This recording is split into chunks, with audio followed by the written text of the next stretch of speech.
Today, I want to give you 5 different tips that you can use if you're just starting on DoorDash so that you cannot waste time and so that you can make more money. My name is John McFall, and I want to welcome you to the McFallRI channel, where I teach you how to make money, and I also teach you how to manage that money that you're trying to make. When you are first starting doing DoorDash, there's a few different things that you need to know, and if you're brand new, you just don't know them. So I want to give you these 5 different tips that are going to help you get started. I can remember back when I first started doing food delivery, the very first day, I will never forget it. When I first turned on DoorDash, I started by taking 3 deliveries, and this made me just over $16 for those 3 deliveries. By the end of the first week, I made $375, and the best week that I ever had while working a full-time job doing food delivery part-time is I made $990 in 1 week. What my point is this stuff can really become addicting. When you first start doing food delivery and you're getting that cash in your pocket because you're getting sent the money from the orders that you're taking on the platforms, food delivery can become very, very addicting. And when I first got into it and started realizing the potential of the money that I could make, I was out there all the time. When you are doing food delivery, and especially if you're doing it when you're working a full-time job, which most of the dashers are out here, you can really run into a problem where it interferes with your work-life balance. So my first tip to you is going to be, make sure that you are taking time out of doing work so that you can make sure that you're spending the appropriate amount of time decompressing, getting out of that work mode, and spending time and enjoying it with your family. So make sure that you're always taking a look at how much time you're really out there, and don't overdo it because it can burn you out. The second thing I want to talk to you about is the actual time on the apps. The actual time on the apps that they give you when you accept an order. They tell you when you're expected to be there to pick it up. And then when you pick up the order, there's an expected time that you're going to drop it off. These are just guesstimates by the platform, and it is not necessarily going to be realistic. Every time you get an order and it tells you it's going to be ready at a certain time, that it's going to be ready at that time. A lot of times when you get to restaurants, especially if you're working the dinner shift, and especially if it's a Friday night or a Saturday night, and these restaurants are just jam-packed with orders, you're not necessarily going to get your order when the app tells you that you should get it, because they don't know what's really going on at that restaurant at that particular time. So what I do in this case is I always go into the restaurant and ask them how long it's going to be until my order is going to be ready, and so that I can pick it up. Because a lot of times they're going to tell you that it's going to be another 10 or 15 or 20 minutes before the order is going to be ready. And if this is the case, you really have one of 2 options. You can wait for the order, and what I do when this happens and I've picked a really good order, I'll actually take orders on other platforms while I'm waiting on that order to be finished. The second thing you can do is you can actually give that order back. Make sure that you're keeping track of your completion rating so that you don't go too low. On DoorDash, it's about 80% completion rating is when you're going to start running into problems. So make sure that you're always keeping track of your completion rating. But if you get to a restaurant, especially if DoorDash is the only app that you're using, don't hesitate to give those orders back, because it's just going to be wasting your time if you're just sitting there waiting and waiting and waiting for orders. The third thing I want to talk about is the actual hotspots that DoorDash gives you. Keep in mind, when DoorDash sends hotspots onto the map, the reason that they're sending this is because this is where the most orders are coming in. This does not mean, though, that this is where the most money can be made. A lot of times DoorDash sends you to a very busy area, and DoorDash will actually send a lot of crappy orders because they have so many orders in that specific area that they're trying to just pump them out as quickly as possible.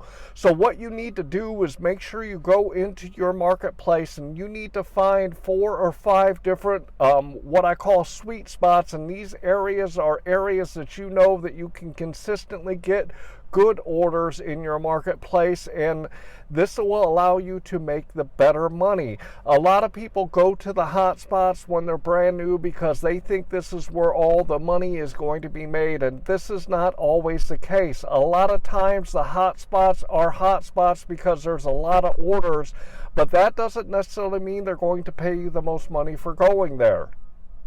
The fourth thing I want to talk to you about is stacked orders. You're going to find this a lot when DoorDash is really busy. They send you a whole lot of stacked orders because they're trying to get all the orders done for their customers. Stacked orders are a great thing.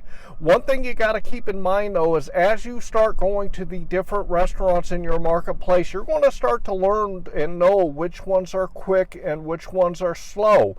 Take this when you're getting stacked orders to your advantage, and what I mean by this is if you drive down the road and you get a stacked order, let's say you get a Chipotle and you get a Panera Bread, and you know that the Panera Bread is usually quick about getting the orders and Chipotle is not. Go into the app. If they expect you to go to Chipotle first, go into the app and click on the Panera and go pick that one up first, and then go pick up the Chipotle. On DoorDash, you are allowed to jump to a different task, which means that you can pick a different restaurant to go to. So this means that if you know that one restaurant is slow, that you can go to that first restaurant and you can pick up the order quickly, and by time you get done with that and get back to the original restaurant they wanted you to go to first, that order is going to be complete. And if you do this, that means that you're going to be saving a lot of time because you're going to the quicker restaurant first. The fifth thing I want to talk to you about is acceptance rating. The acceptance rating is not important, but it's very important. What do I mean by this?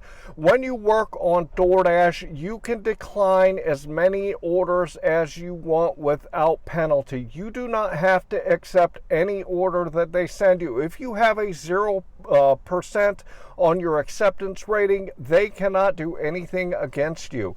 This allows us as Dashers to go out there and pick the orders that are the best ones for us and to not accept those really crappy orders that they send us. A lot of times when I'm out here, they send me orders that are going to pay $2.25 or $2.75 or $3.25. This is just not good math in my head. I don't do orders for that low, and I give them back. On the other hand, though, acceptance rating is really important, and the reason this is because the higher your acceptance rating is, the better orders and the more orders you will see from DoorDash.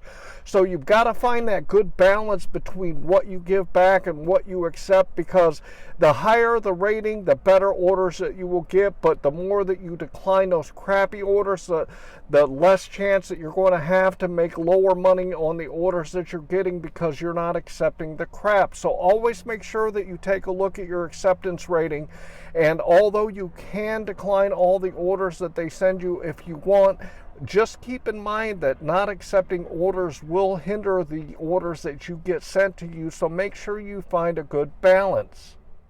I've run into a lot of new Dashers in my marketplace that didn't really know what they were doing and didn't have any idea, just like me when I first started.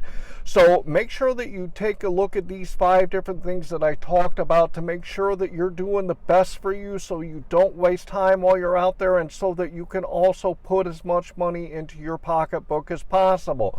Want to remind you that down here in my description I have some great tools for you. The one I want to talk to you about today is my metric spreadsheet. I put together this metric spreadsheet so you can keep track of your numbers and know exactly where you are, so you can see where you need to improve. And I'm going to throw it up here on the screen real quick so you guys can check it out. If you look at the left hand side, you'll see I always put my start time and my end time. This gives me the total time that I've worked. I also put in the miles. If you look to the right, for each individual app, I put the dollars that I've made, the time that I worked, along with the number of deliveries. Head to the bottom and you'll see it calculates out what the average dollar per hour, dollar per mile, and your average per order. We have good days and we have bad days when we're out here doing food delivery. So the best way that you can know exactly where you are overall is to keep track of these numbers. So head down into my description and go grab a free copy of this metric spreadsheet for yourself. I'd also like to ask you to like this video and to subscribe to my channel. Finally, I want to leave you with, I hope that you are out there getting the money that you and your family deserve. And with that, I want to say thanks.